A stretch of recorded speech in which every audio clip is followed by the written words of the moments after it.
Antes de empezar, síganme en Instagram, en la cual subiré vídeos cortos de terror, y en TikTok en el que voy a subir historias cortas. Les agradecería mucho. Gracias por ser mis suscriptores. El mundo que vemos es solo una parte infinitesimal del lienzo de la realidad, la superficie.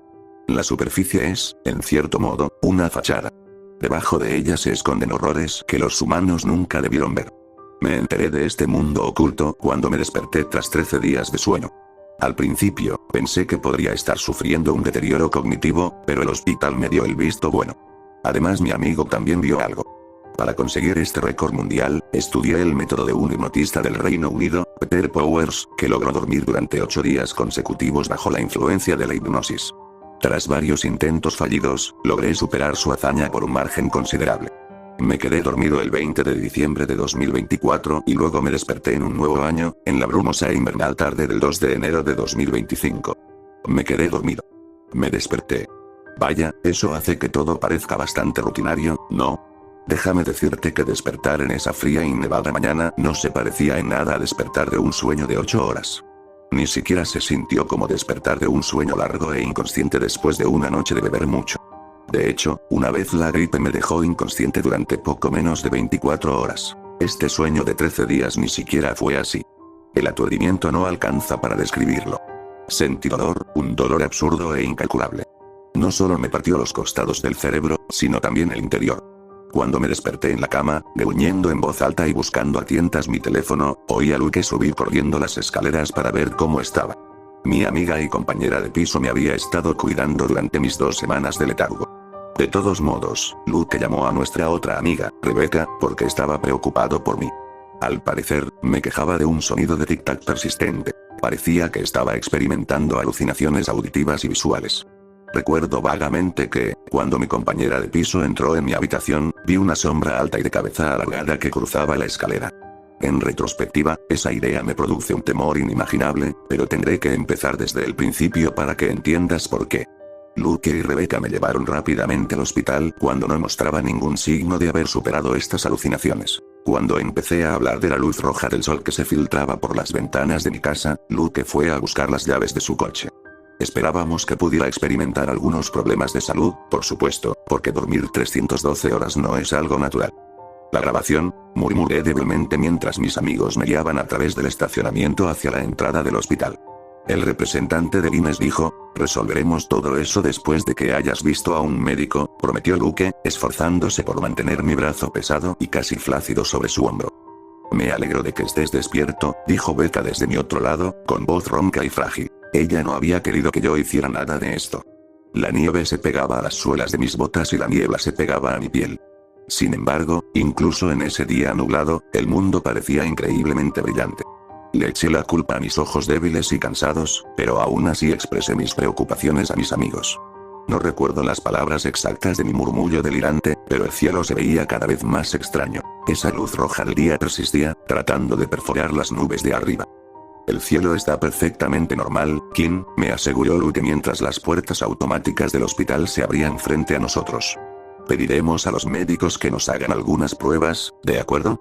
Y lo hicimos, pero los profesionales que me atendieron me regañaron. Había hablado con un médico de cabecera antes de realizar el experimento. Me había advertido que no intentara dormir mediante hipnosis, pero Luke y yo nunca fuimos del tipo de personas que escuchan a las figuras de autoridad. Teníamos vidas aburridas y siempre estábamos tratando de hacerlas un poco más emocionantes. Mientras los trabajadores del hospital me hacían análisis de sangre, sentí náuseas y una agonía inconmensurable, bueno, más allá de la escala de evaluación de 0 a 3 del NHS. Ya había sentido un dolor intenso antes, pero esto era más de un 3. El dolor en mi cuerpo y en mi mente tenía algo que ver con ese color cegador más allá de las nubes. Todavía podía ver el rojo desde la ventana del hospital, amenazando con hacer un sutil agujero en la manta gris del cielo. Obviamente, esto es difícil para nosotros, señor Trenton, me dijo el médico. He tratado con pacientes que alucinaban como resultado de la falta de sueño. Por otro lado, dormir demasiado, al menos en este sentido, es, francamente, un territorio desconocido para mí. Recuerdo a aquel hipnotista de los años 90 que, sí, es él cuyo récord acaba de batir Kim, intervino Luke. ¿Estará bien? El médico suspiró y le habló a mi amigo como si yo no estuviera en la habitación. Bueno, los resultados de las pruebas son todos positivos. Kim está un poco desnutrido, pero está sano física y mentalmente. ¿Sano? Míralo, gimió Becca, asintiendo hacia mí mientras yo parpadeaba rápidamente. Parece que está a punto de desmayarse. Estaba hablando de que el cielo estaba rojo cuando estábamos. Comparto sus preocupaciones, interrumpió el médico. Ambos hicieron bien en traer a su amigo aquí. Esto sin duda ha afectado a su bienestar, pero no de forma permanente. Es decir, al fin y al cabo, en el mejor de los casos. Realmente creo que las cosas se verán mejor mañana, una vez que el señor Trenton haya tenido una noche de sueño normal. Necesita permitir que su cuerpo se reinicie. Necesita volver a aclimatarse a la realidad, básicamente. ¿Y las alucinaciones cesarán? Balbuceé, arrastrando las palabras en un frágil murmullo. El médico levantó las manos con exasperación. Como le dije, señor Trenton, este es un territorio nuevo para mí. Créalo o no, no tenemos muchos pacientes que experimenten con el sueño hipnótico. Está bien, no hay necesidad de ese tono.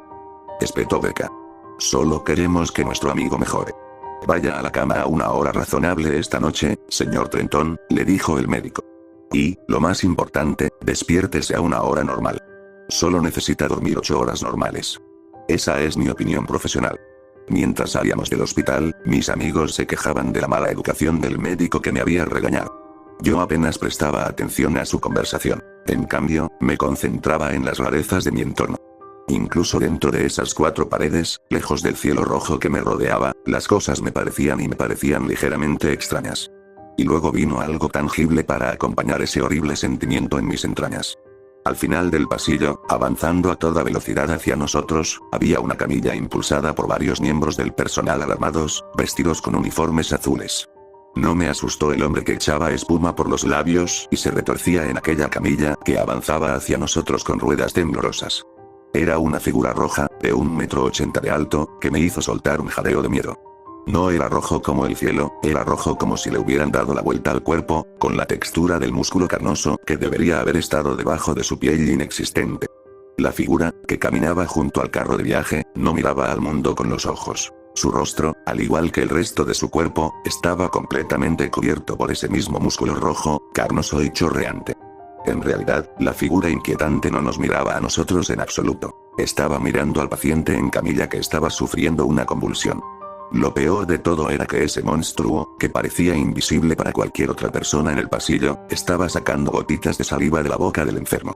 Luego, con una mano cubierta de saliva hecha de músculos de pesadilla, la figura invisible comenzó a esparcir las gotitas del enfermo sobre los transeúntes. La criatura estaba transmitiendo la enfermedad del paciente. Lo vi y, en un silencio petrificado, no hice nada. Solo entré en acción cuando esa miserable criatura levantó su mano cubierta de saliva hacia Luke, en línea recta hacia él. ¡No!, grité, empujando a mis 2 amigos a través de una puerta abierta en el lado derecho del pasillo. ¿Qué demonios pasa, Kim?, resopló Luke, perdiendo el equilibrio y estrellándose contra la habitación vacía. Impedí que mis 2 amigos salieran cuando la camilla pasó a toda velocidad por la puerta. Me quedé allí de pie, observando, ignorando las preguntas incesantes de Luke y Becca, y luego seguí la evidencia de que no había imaginado nada. La figura roja se acercó a nosotros, caminando a unos pocos metros detrás del carrito, pero se detuvo junto a nuestra puerta abierta. Entonces, completamente fijo en el lugar, el hombre al revés giró su repugnante cuello, produciendo un chirrido gomoso, para permitir que su rostro sin ojos se volviera hacia nosotros, hacia mí. Traté de gritarles a mis amigos. Traté de hacer algo. Cualquier cosa. Al final, solo logré permanecer congelado en el lugar.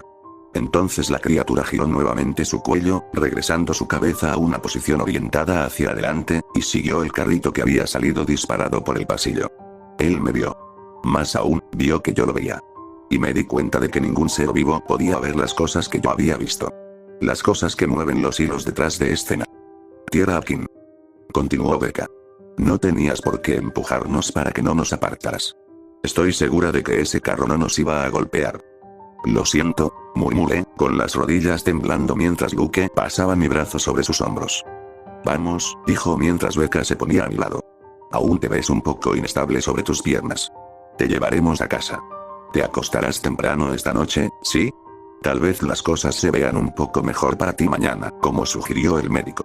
Asentí y luego dejé que mis 2 amigos me guiaran fuera de la habitación y por el pasillo. Al salir del aparcamiento del hospital, caminando con dificultad por la nieve fangosa, noté un cambio en el aire. Instintivamente, miré hacia arriba y vi que dos nubes grises se habían separado. A través del hueco, no vi azul, sino rojo, un rojo horrible e innegable. Dime que ves el rojo, murmuré a mis amigos, con la cabeza inclinada hacia atrás para mirar boquiabiertos las puertas al revés del infierno. Becca levantó la cara con el ceño fruncido. No, Kim, el cielo todavía no está rojo. Vamos. Vayamos a casa, comamos algo y luego descansemos bien por la noche. Bajé la cabeza para responderle al amigo que estaba a mi derecha, pero mis ojos captaron algo horrible dentro del brumoso estacionamiento. Inhalé con incredulidad mientras una sombra danzante, con la vaga silueta de un hombre, se elevaba sobre las superficies relucientes de los autos estacionados. Se movía de uno a otro como la sombra suelta de Peter Pan. Mi garganta seca intentó dejar escapar una palabra, un grito o algo, pero solo logré croar dolorosamente mientras mis amigos arrastraban mi débil figura hacia el Corsa de Luke. La sombra que nos perseguía voló por el costado del auto que estaba a nuestro lado y desapareció. Siguió un momento de calma. Un momento de alivio. Decidí que, como todo el mundo insistía, simplemente había estado alucinando.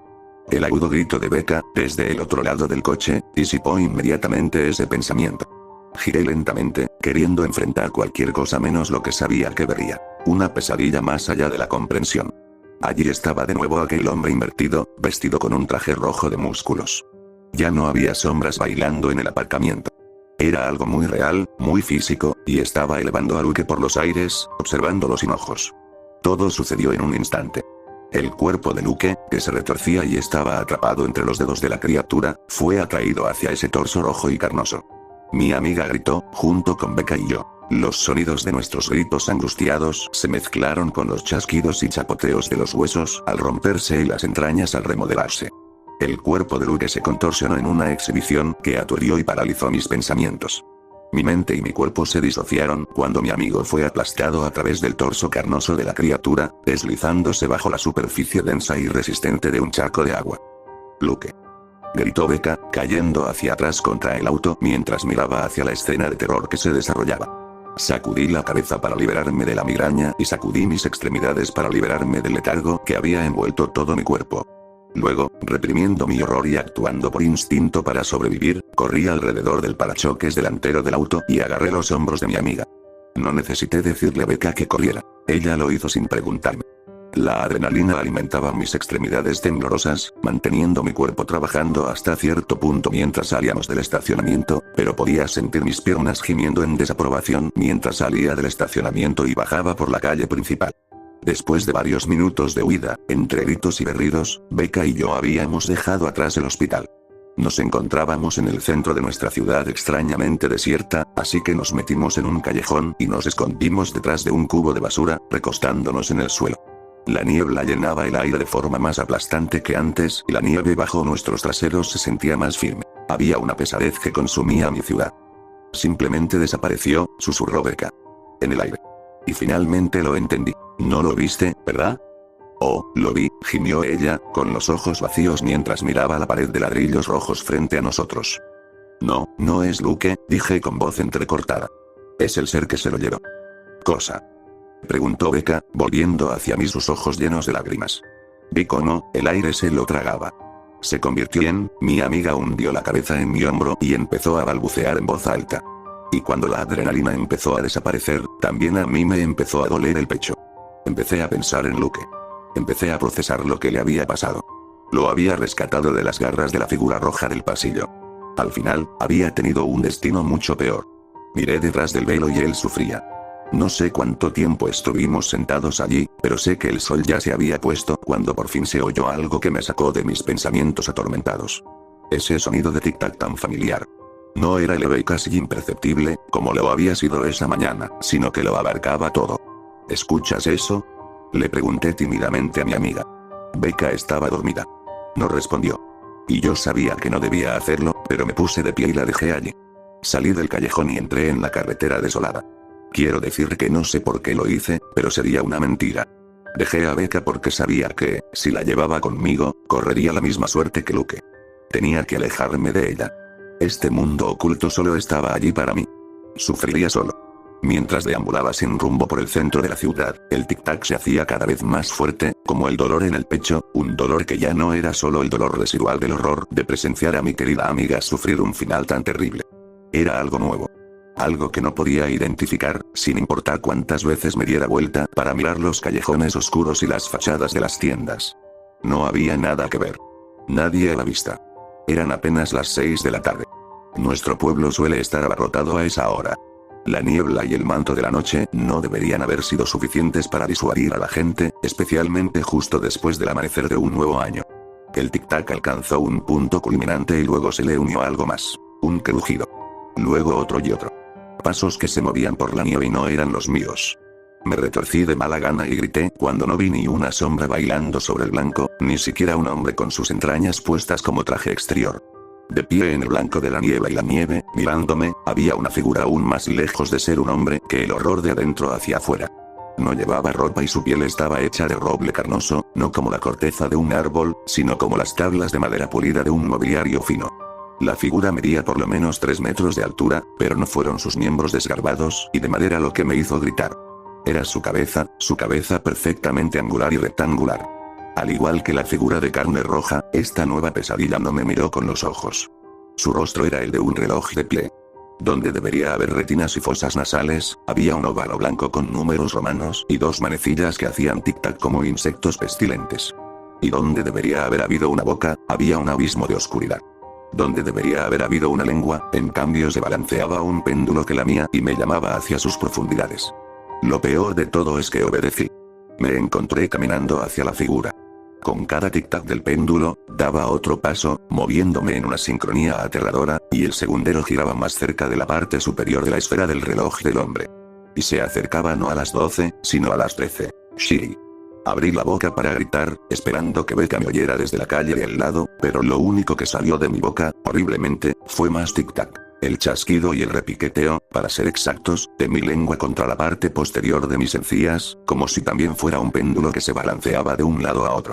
Mi cuerpo y mi alma pertenecían al abuelo hombre, y no quería imaginar lo que tenía reservado para mí. No fue una muestra de fuerza de voluntad lo que me salvó. No encontré la fuerza para alejarme de la atracción hipnótica y seductora de la pesadilla febril. Lo que me salvó fue una luz brillante y cegadora que provenía del camino nevado detrás de la figura alta y horrible. Una luz que consumió a la figura, a mí y a todas las demás cosas que había en el camino. Un camión atravesó al abuelo, oculto a los ojos del conductor, y luego la oscuridad me arrastró.